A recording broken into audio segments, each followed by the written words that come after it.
இல்லைங்க. மார்க்ஸ்க்காக படிக்கக்கூடாதுங்க.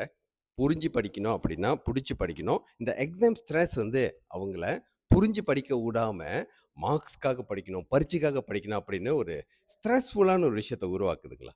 இந்த ஒரு காரணமான்னு தெரியல. 2021, 2022லேருந்து இந்த யுபிஎஸ்ஆர் அண்ட் பிடி3 எக்ஸாம் வந்து வேணாம் அப்படின்னு அபாலிஷ் பண்ணிட்டாங்க. ஸோ, இப்போ மறுபடியும் கொண்டு வரக்கூடிய சாத்தியம் இருக்கு அப்படின்னு அ கல்வி அமைச்சு சொல்லியிருக்காங்க. இதில வந்து இந்த கேள்விகள இந்த சில வருடமாக வந்து நெறைய பேர்ட்ட கேட்டுக்கிட்டு இருக்கேன்.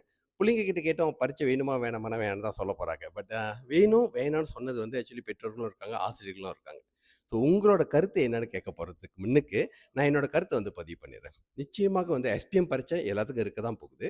அதுக்கு முன்னுக்கு பிள்ளைங்களுக்கு பரீட்சைன்னா, அதாவது இந்த சென்ட்ரல் எக்ஸாம் அப்படின்னு சொல்லுவாங்கல்ல, நேஷனல் எக்ஸாம் அப்படின்னு சொல்லுவாங்கல்ல, அதுக்கு வந்து ஒரு உணர்வு, ஒரு வார்ம் அப் செஷன் அப்படின்னு ஒரு விஷயம் நிச்சயமாக தேவை.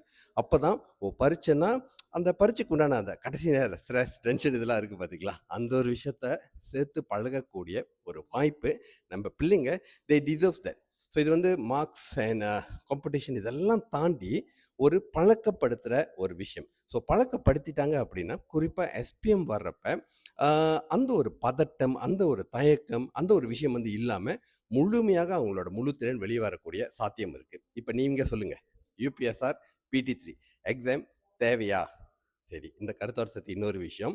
புள்ளைங்க புரிஞ்சும் படிக்கணும். அவங்களோட எதிர்காலத்த நோக்கி அவங்க தேர்ந்தெடுக்கப்படுற துறை அவங்களுக்கு ரொம்ப முக்கியம். அதுக்குண்டான தயார் நிலைக்கு நிச்சயமாக இந்த யுபிஎஸ்ஆர், பிடி3 போன்ற எக்ஸாம் வந்து அதுக்கு வந்து ஒரு ஒரு ஒரு உதவியாக இருக்கணும். அதோட சேர்ந்து நான் இப்பயும் என்னோட பல காணொளிகள்ல பெற்றோர்கள்கிட்டயும் சொல்லியிருக்கேன். அத நோக்கி பிள்ளைங்கள கொண்டு போங்க. பரீட்சை இருக்கோ, இல்லையோ நிச்சயமாக அவங்களோட எதிர்காலத்தோட துறைய நோக்கி அவங்க பிள்ளைங்கள இப்ப இருந்தே தயார் பண்ணுங்க. ஸோ கீழ காமெண்ட் பாக்ஸ்ல உங்களோட கருத்துக்கள கண்டிப்பாக பகிர்ந்துக்குங்க. So I hope, I pray PT three, UPSR exam மறுபடியும் வந்து வரக்கூடிய வாய்ப்புகள் வந்து இன்னும் விரைவாக வரணும் அப்படின்ற ஒரு விஷயம் வந்து என்னோட கருத்து நண்பா. வெற்றி வணக்கம். டாக்டர் புனித்.